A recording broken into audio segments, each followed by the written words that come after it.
आज की इस कहानी में जानेंगे कि किस तरह से भगवान शिव ने माता पार्वती को बताया कि मनुष्य किस तरह से अपना जीवन को बदल सकता है। इस कहानी के माध्यम से एक बात, और दोस्तों अगर आप ये कहानी सुन रहे हैं तो पूरा सुनिए, इस कथा को आधा अधूरा छोड़कर जाने की गलती मत करिएगा, क्योंकि इस पवित्र कथा को आधा अधूरा छोड़ने से आपको पाप लगेगा। इसीलिए इस कथा को पूरा सुनिए। आप सच्चे शिव भक्त हैं तो भोलेनाथ का अनादर ना करें। कथा जीवन परिवर्तन का मार्ग। ये कथा उस समय की है जब कैलाश पर्वत पर भगवान शिव और माता पार्वती एक साथ विराजमान थे। वातावरण शांत और दिव्य था और मंद पवन में हिमालय की सुगंध घुली हुई थी। माता पार्वती, जिन्हें संसार के कल्याण की चिंता हमेशा रहती थी, भगवान शिव से एक प्रश्न पूछने के लिए उत्सुक थीं। हे प्रभु, माता पार्वती ने विनम्रता से कहा, मैं देखती हूँ कि मनुष्य अपने जीवन में सुख दुख, सफलता असफलता के चक्र में फंसा रहता है। क्या कोई ऐसा मार्ग है जिससे वह अपने जीवन को बदल सके और दुख से मुक्ति पा सके? भगवान शिव ने अपनी दिव्य मुस्कान के साथ उत्तर दिया, हे पार्वती, ये सत्य है कि मनुष्य अपने कर्मों और विचारों के जाल में फंसा रहता है, लेकिन ये भी सत्य है कि उसके पास अपनी चेतना को जागृत करने और अपने जीवन को बदलने की शक्ति है। मैं तुम्हें एक ऐसी कथा सुनाता हूँ जो मनुष्य को अपना जीवन बदलने का मार्ग दिखाएगी। कथा की शुरुआत। एक बार एक गांव में एक युवक रहता था जिसका नाम था अर्जुन। वह एक दयालु और ईमानदार युवक था, लेकिन वह हमेशा अपने जीवन से असंतुष्ट रहता था। उसे लगता था कि उसके जीवन में सब कुछ गलत हो रहा है। वह हमेशा दुखी और निराश रहता था। एक दिन अर्जुन ने गांव के पास के जंगल में एक साधु को देखा। साधु एक पीपल के पेड़ के नीचे ध्यान में बैठे थे। अर्जुन साधु के पास गया और उनसे अपने दुखों का कारण पूछा।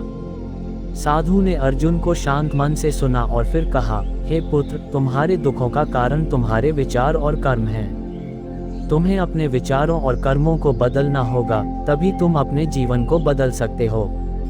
अर्जुन ने साधु से पूछा, गुरुदेव, मैं अपने विचारों और कर्मों को कैसे बदल सकता हूँ? साधु ने उत्तर दिया, यह एक लंबी प्रक्रिया है, लेकिन यह असंभव नहीं है।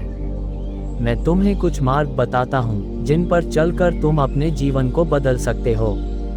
पहला मार्ग, आत्म जागरूकता। साधु ने अर्जुन को समझाया कि सबसे पहला कदम है आत्म जागरूकता, यानी अपने विचारों, भावनाओं और कार्यों को समझना।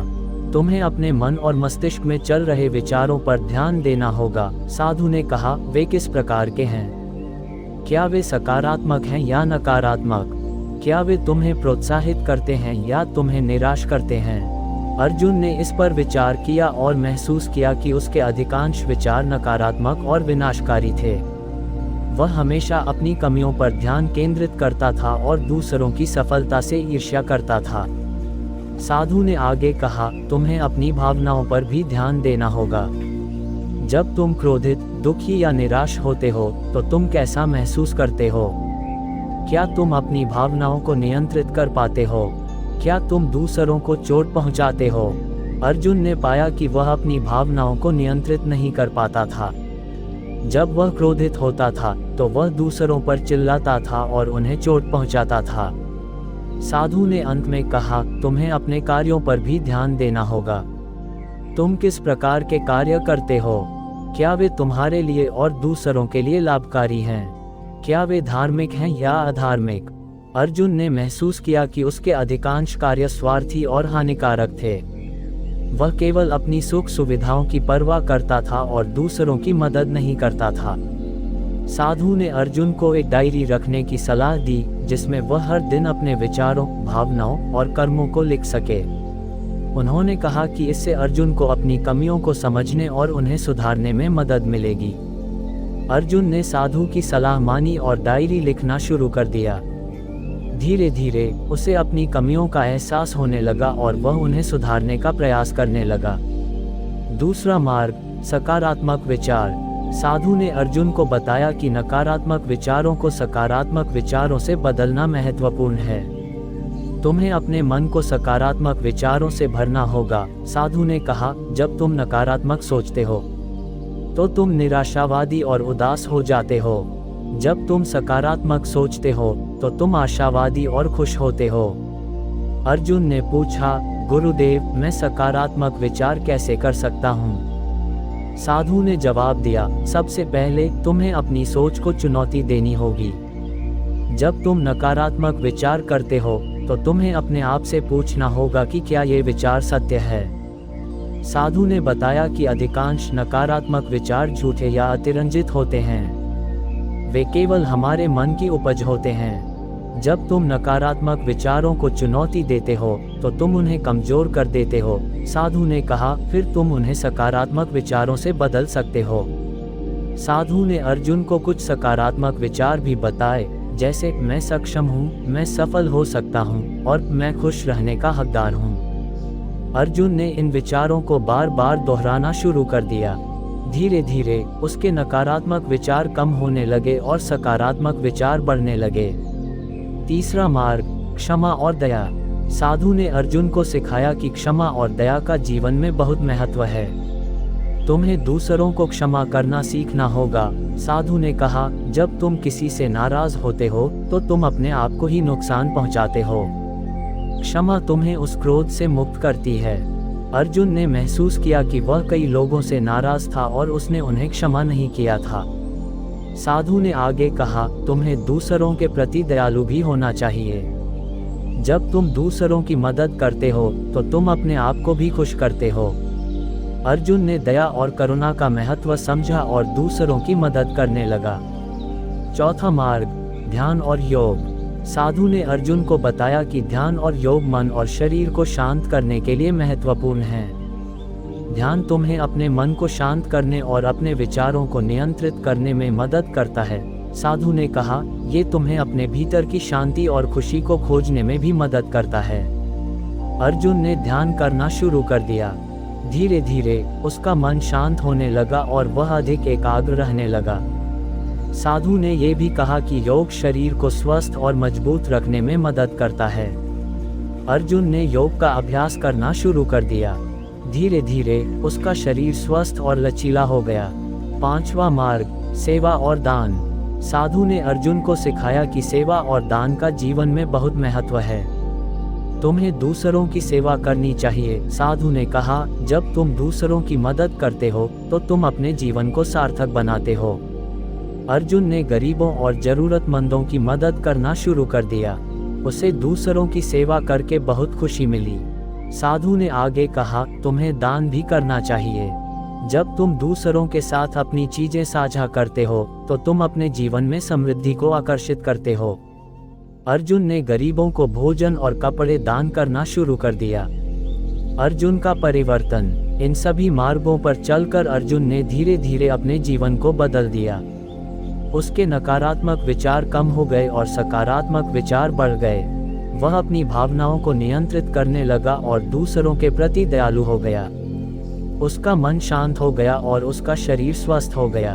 अर्जुन अब दुखी और निराश नहीं था। वह खुश और संतुष्ट था। उसे अपने जीवन का उद्देश्य मिल गया था और वह दूसरों की सेवा करने में लगा हुआ था। भगवान शिव की सीख।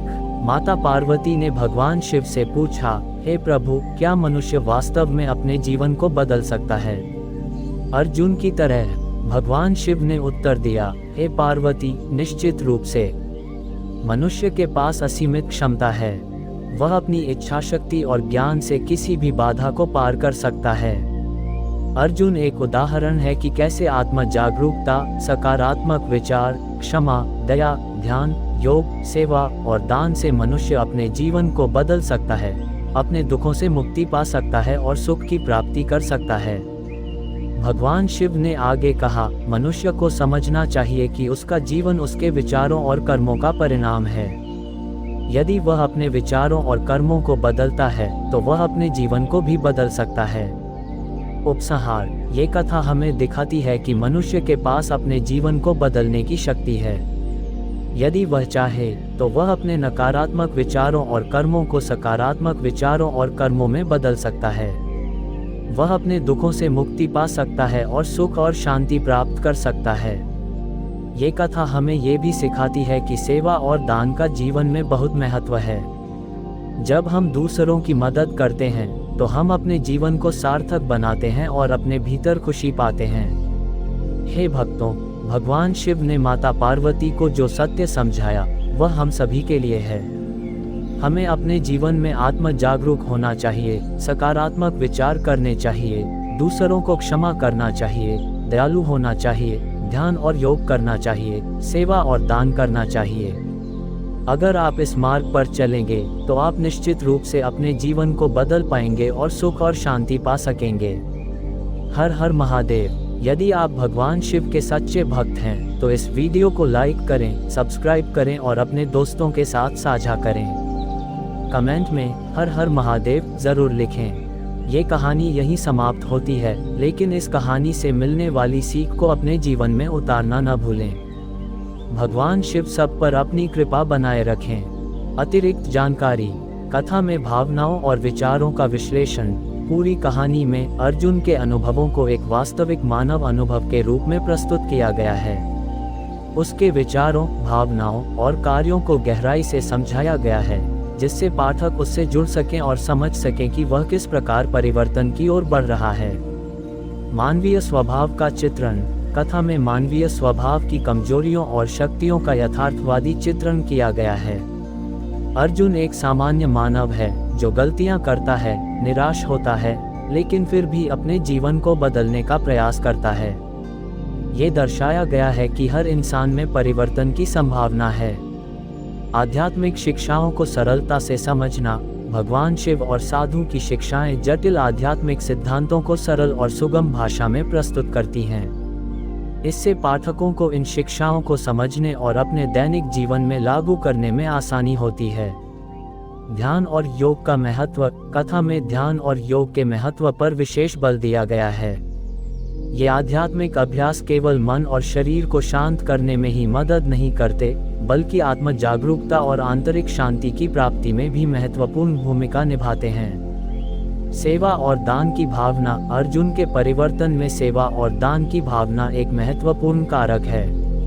ये दर्शाया गया है कि जब हम दूसरों की मदद करते हैं तो हम अपने जीवन को भी सार्थक बनाते हैं और अपने अंदर खुशी का अनुभव करते हैं। वास्तविक जीवन में लागू करने योग्य शिक्षाएं। इस कथा की शिक्षाएं सैद्धांतिक नहीं हैं, बल्कि व्यवहारिक हैं। ये शिक्षाएं हमें दैनिक जीवन में अपने विचारों, कार्यों और संबंधों को बेहतर बनाने में मार्गदर्शन कर सकती हैं।